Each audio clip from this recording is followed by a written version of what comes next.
देखो ना भाई, तुल्यांकी भार क्या होता है। ये तुल्यांकी भार पूरी केमिस्ट्री में काम आता रहेगा, है ना। तो इस तुल्यांकी भार को समझो। तुल्यांकी भार होता क्या है?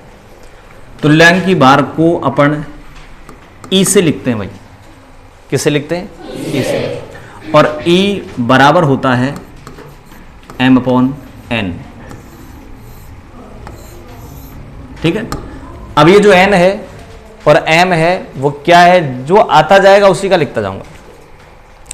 जैसे मान लीजिए अपन Cu+2 की बात करूं और आपसे कहा जाए कि Cu+2 का तुल्यांकी भार क्या होगा। Cu+2 का तुल्यांकी भार क्या होगा? तो देखो भाई, Cu+2 का तुल्यांकी भार कैसे निकालेंगे अपन?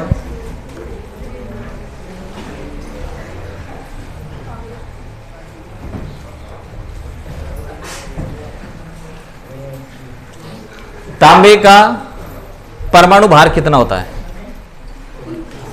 तांबे का परमाणु भार होता है 63.5 और जिंक का होता है 65.3।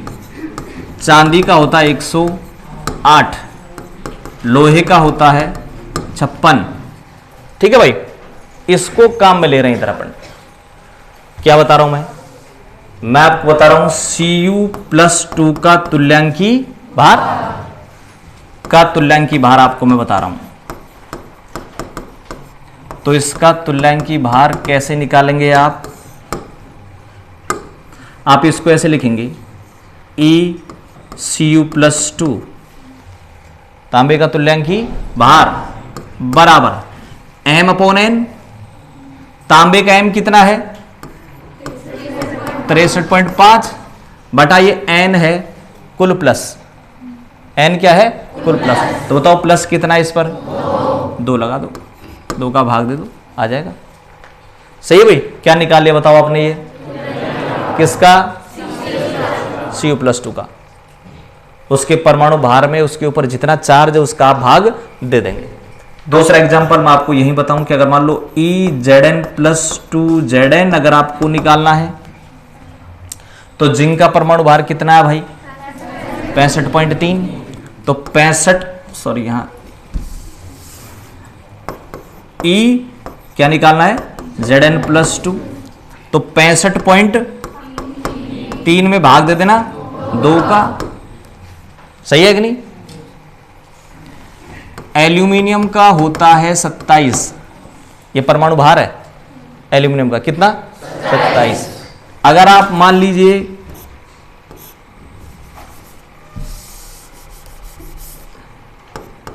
Al+3 निकालें तो 27/3 आ जाएगा। बोलो सही कि नहीं? 9 आ जाएगा। जितने भी आएगा तो गुणा भाग करके लिख देंगे। आई वसंत भाई? गुणा भाग जोड़ ये नहीं समझाऊंगा आपको मैं, ठीक है।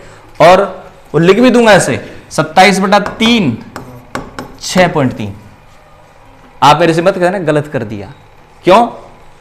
भाग गुणा नहीं समझा रहा, ध्यान रखना, ठीक है ना। बाद में कई बार क्या होता है कि तुम में से भी कोई रजिस्टर लिए घूमोगे, कई मास्टर रजिस्टर लिए घूमो, देख मास्टर को आता ही नहीं, 27/3 6.3 लिखा है। अरे मैं गुणा भाग बताता हूँ कि भाई आ रही बात समझ। तो यहां पर जो वैल्यू है मैं वैसे लिख देता हूं, कंफ्यूज मत होना कभी भी, ठीक है ना। मैं अपनी स्पीड को तेज करने के लिए यहां 27 में 3 का भाग, यहां जैसे 65 में 2 का भाग देने नहीं बैठूंगा मैं, चलूंगा वैसे ही। हाँ भाई, 65.3/2 बराबर 23/4। आज 24 भी सही है, पर अपन आगे चलेंगे, ठीक है ना भाई। जब तुम पेपर में बैठोगे ना, जब ऐसे थोड़ी करोगे, तुम तो भाग देके देखोगे। आरी बात समझ भाई? मेरा मतलब क्या है? मेरा मतलब सिर्फ इतना है कि तुल्यांकी भार कैसे निकाला जाता है और उसका तरीका मैंने बता दिया। परमाणु भार में, आयन के भार में, उसके ऊपर जितना चार्ज है उसका भाग दे देना, बात खत्म, ठीक है। एक एग्जांपल मैं और बताता हूं। सपोज आपको ये काम आएगा आगे भाई अभी, ठीक है। सपोज मैं आपको बता रहा हूं SO4-2 आपसे कहा जाए कि सल्फेट आयन का इक्विवेलेंट वेट क्या होगा, तुल्यांकी भार क्या होगा, कैसे निकालेंगे? देखो सल्फर का 32 होता है, एक O का 16 होता है परमाणु भार। जो जो आते जाएंगे वो लिखते जाएंगे अपन, जो जो आते जाएंगे वो लिखते जाएंगे। हालांकि अपने पेपर में ऐसा होगा कि जिसके भी परमाणु भार का वो जिक्र करेगा वो दे देगा भाई, ठीक है ना भाई। ज्यादा टिपिकल होगा, जैसे सिंपल सिंपल जैसे हाइड्रोजन, हीलियम, लिथियम, ये सल्फर, ऑक्सीजन के तो देगा नहीं। तो कितना हो गया बताओ SO4 का? सल्फर का 32, एक O का 16, 4 का 64, 4 2 6, 6 3 96 हो गया, ठीक है। ये आ गया क्या? आयन का भार। अब मैं निकालूंगा क्या? ESO4 -2, 96 बटा बोलो 2 आ गया। सही है कि नहीं? कोई दिक्कत आए तो बोलो भाई। इस आयन के भार में 2 का भाग दे दिया, SO4 -2 का तुल्यांकी भार आ गया। अब आपने दो चीज निकाल ली। एक आपने निकाल लिया क्या? ECU+2। कैसे निकाला ECU+2? 63.5 में 2 का भाग दे दिया, सही है कि नहीं? सपोज X आ गया। दूसरा आपने निकाला क्या? ESO4 -2। कैसे निकाला? 96 बटा 2, सपोज Y आ गया। निकाल लिया अपने दोनों का, कॉपर +2 का निकाल लिया और SO4 -2 का निकाल लिया। दोनों को अगर मैं जोड़ दूं तो बताओ कॉपर सल्फेट का इक्विवेलेंट वेट आ जाएगा कि नहीं? बोलो भाई, किसका आ जाएगा? आई कि नहीं बात समझ में? ठीक है, किस किस का जोड़ देना? कॉपर का जोड़ देना और SO4 का जोड़ देना, आ जाएगा। ठीक है, कितना आएगा? 63.5 बटा 2 प्लस दोनों को जोड़ दो। बोलो सही कि नहीं? एक और निकालना बताऊं। मान लो मैं आपसे बात कर रहा हूं किसकी? तुल्यांकी भार की। Al2SO4 का होल थ्राइस एल्यूमिनियम सल्फेट का इक्विवेलेंट वेट क्या होगा? इसको अगर आप तोड़ोगे तो 3 आ जाएगा किसके ऊपर? Al के ऊपर। Al प्लस 3, 2 चल जाएगा SO4 -2। इसका कितना होता है? इसका अभी जस्ट थोड़ी देर पहले आपने देखा था कितना? 27 बटा 3। इसका कितना देखा था? दोनों को जोड़ दो। सपोज यहां X आ गया, यहां Y आ गया, दोनों को जोड़ दो। X प्लस Y आ जाएगा किसका? एल्यूमिनियम सल्फेट का। इसमें आपको ऐसा नहीं करना, जैसे मान लो यहां 9 आया और यहां 48 आएगा ना, तो यहां मान लो 9 है और यहां 48 है, दोनों को जोड़ दो, किसका आ जाएगा? यहां ऐसा मत कर देना कि 2 एल्यूमिनियम है, 9 दूनी 18, 3 सल्फेट है, 3 गुणा 48 और फिर जोड़ो। परमाणु भार तो ऐसे ही जोड़ा जाता है जैसे अभी आपने SO4 का परमाणु भार निकाला था, है ना? एक सल्फर था 32, 4 ऑक्सीजन थे 64। बोलो सही नहीं? 4 ऑक्सीजन का 64 लिखा, मैंने 16 नहीं लिखा। यहां पर 2 एल्यूमिनियम का 9 ही लिखा है। चाहे 3 एल्यूमिनियम होता 9 ही, 36 एल्यूमिनियम होते 9 ही आता, ध्यान रखना। आई बात समझ भाई? इस Al2SO4 का तुल्यांकी भार निकालना है तो उसका तरीका यह होगा कि Al+3 को और ESO4 -2 को जोड़ दो, सिंपल ही, बस। संख्या नहीं देखी जाती। आरी बात समझ भाई? जैसे मान लीजिए मैं एक एग्जांपल और दूं। एक मैं लेता हूं NaCl और एक लेता हूं मैं Na2CO3 सोडियम कार्बोनेट। ठीक है, यहां सोडियम कितना है? 1, यहां सोडियम कितना है? 2। तो जब मैं अणु भार निकालूंगा ना, जब तो क्या करूंगा? सोडियम 1 है, 23 प्लस Cl का 35.5, 2 सोडियम है तो मैं 46 लूंगा, कार्बन का 12, 1 O का 16, 3 का 48। 2 सोडियम मैंने 46 लिया है, ध्यान रखना। ठीक है, अब मैं क्या निकालता हूं, इसका तुल्यांकी भार निकालूंगा। तो यहां तुल्यांकी भार क्या हो जाएगा बताओ, ई एन ए प्लस को और ई सी एल माइनस को जोड़ दूं। यहां क्या करोगे बताओ, ई एन ए प्लस को और ई CO3 माइनस 2 को जोड़ देना। यहां ऐसा नहीं है कि 2 सोडियम है तो ई एन ए प्लस आप 2 लोगे, ठीक है ना भाई, एक ही आएगा। तो यहां जब निकालोगे, और वैसे होता कितना है, सोडियम का होता है कितना, 23 होता है सोडियम का। अब बताओ ई एन ए प्लस 1 कितना आ जाएगा, 23/1 बराबर 23। तो जब यहां निकालोगे तो भी 23 प्लस जुड़ेगा, और यहां निकालोगे जब भी 23 प्लस जुड़ेगा। तो परमाणु भार तुल्यांकी भार में अंतर समझ आ गया। अणुभार निकाला जाता है सबका जोड़कर, अणुभार निकाला जाता है सबका जोड़कर, और तुल्यांकी भार निकाला जाता है सिंपल आयनों का जोड़कर, बस कुल आयन का नहीं, सिंपल आयनों का जोड़कर। अणुभार सभी परमाणुओं का जोड़कर, दोबारा बोलो, अणुभार और तुल्यांकी भार सभी आयनों का, मत काम में लो भाई, आयनों का जोड़कर। सभी आयन नहीं, ऐसे तो 2 Na है तो 2 का थोड़ी जुड़ेगा, केवल आयनों का जोड़कर, Na प्लस और CO3 माइनस 2। ठीक है, मैं 1-2 एग्जांपल और बताता हूं कैसे आप निकालेंगे तुल्यांकी भार। देखो भाई, एक एग्जांपल ले लिया, सपोज मैंने Fe का कितना होता है 56, Fe प्लस 2 का कितना हो जाएगा बताओ, 56/2, सही है। Fe प्लस 3 का कितना हो जाएगा बताओ, 56/3। Cl का केवल सिंपल Cl की बात करें, Cl की बात करें 35.5, Cl माइनस का बताओ 35.5/1, सही है कि नहीं, ऐसे निकालेंगे आप। अब मान लो मैं आपसे पूछूं FeCl3,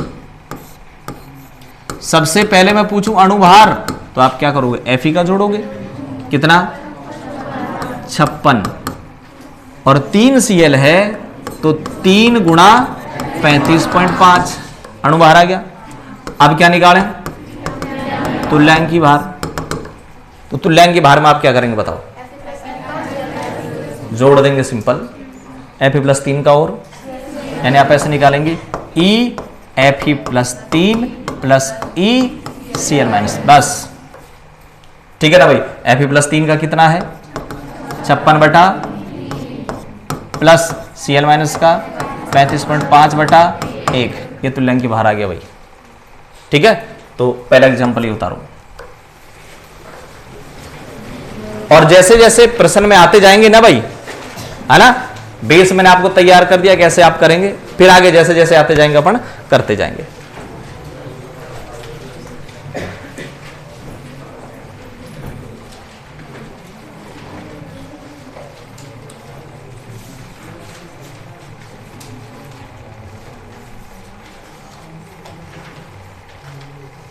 तुल्यांकी भार निकालना है भाई ये।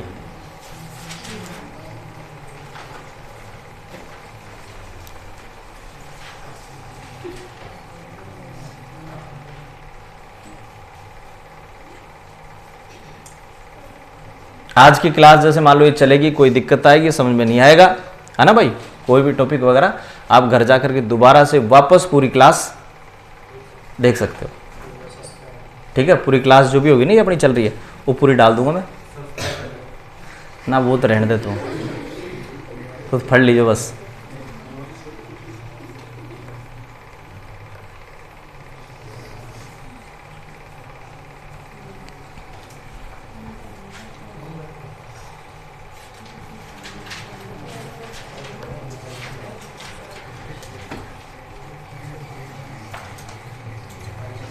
हो गया, एक एक लाइन मत टीपो। +3 है, फिर देखने ले जाओ 3 का भाग, फिर इसका, एक एक मत टीपो, दिमाग में थोड़ा सा जोर दिया करो। हटाओ, ये आ गया अगला एग्जांपल।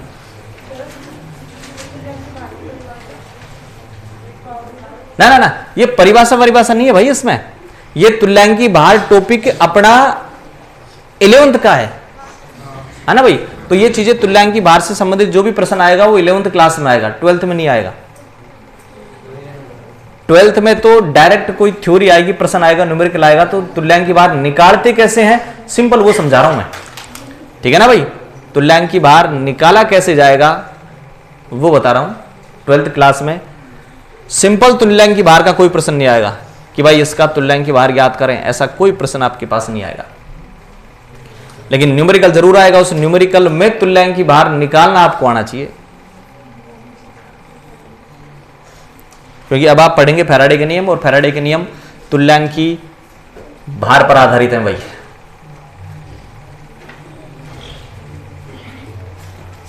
जो भी खाली जगह वगैरह छोड़ दिए घर कर लेना भाई, है ना। CO3 का करोगे जैसे कार्बन का, या तो गया 48 और 12 60/2 आ जाएगा कार्बोनेट का। CO3 -2 का कितना आ जाएगा बताओ? अरे आ जाएगा कि नहीं? कार्बन का 12, 3 ऑक्सीजन का 48, हटाओ एल्यूमिनियम सल्फेट,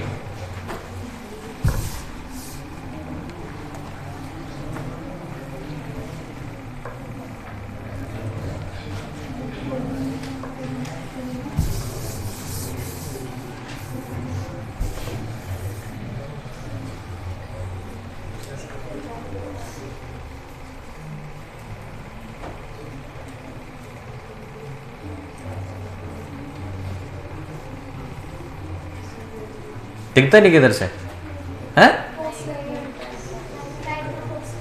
चल लाइट की वजह से हो रहा है, दिक्कत है, कोई बात नहीं। यहाँ जाओ ना आगे, इधर आगे, इधर आ जाओ।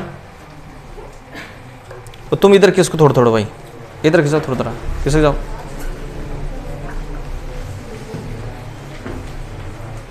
तुमको इधर आ जाओ, आगे जाओ, किसके जाओ थोड़ा।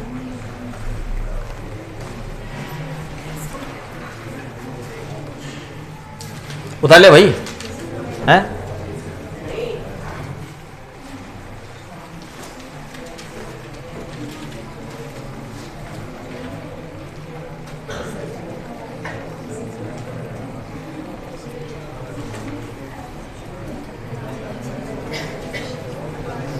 Cu+2 SO4-2 का, Cu+2 SO4-2 का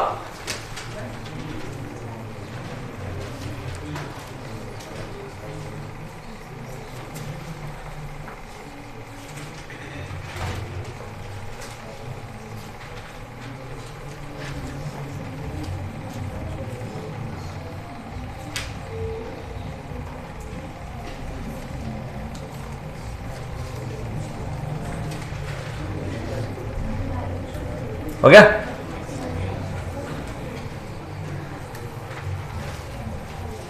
SO4-2 का लिखते जाओ जल्दी, कोई दिक्कत नहीं।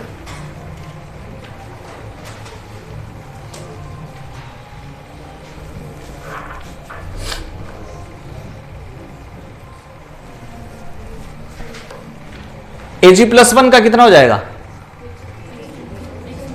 108/1 भाई, चांदी का 108 होता है, 108/1 हो जाएगा। सोडियम का 23/1 आ जाएगा। कैल्शियम का 40 होता है, अगर 20 होता है, बोलो हाँ 20 आ जाएगा।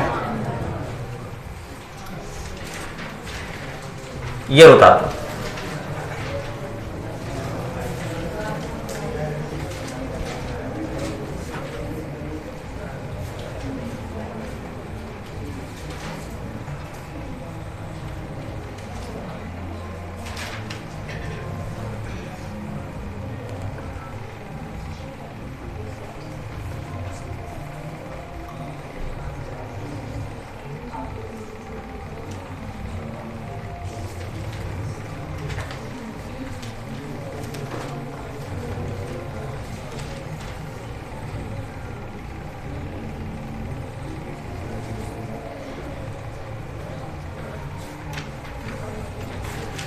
कॉपर प्लस 2 का तुल्यांक की भार अगर निकालना है तो ऊपर आपने कॉपर का 63.5 देख लिया, तो नीचे क्या टीप रहे हो भाई? Cu प्लस 2 है, 2 का भाग दे देना।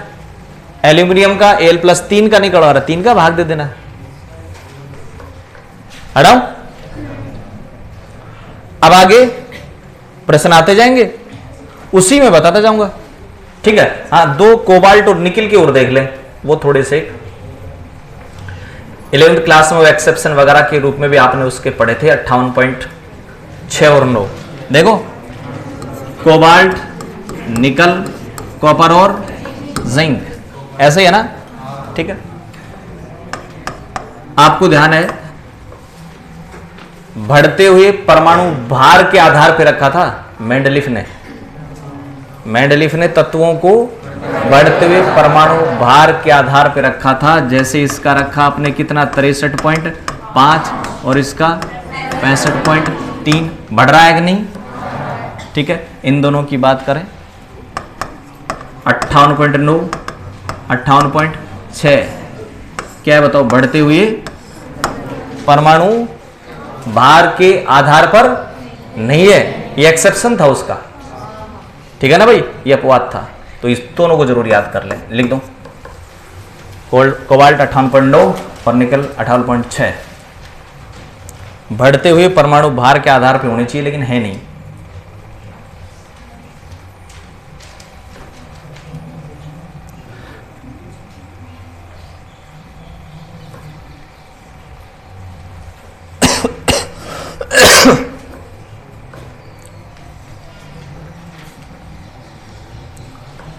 तो E कोबाल्ट प्लस 2 और Na+2 आप घर से निकाल के लाना।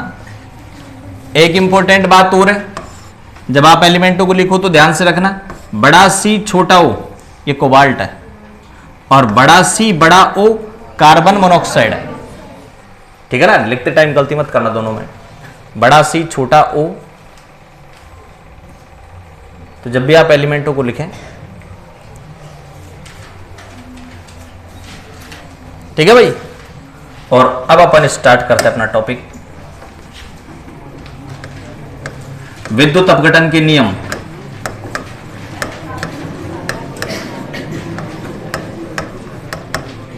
विद्युत अपघटन के नियम इंपॉर्टेंट नियम। अरे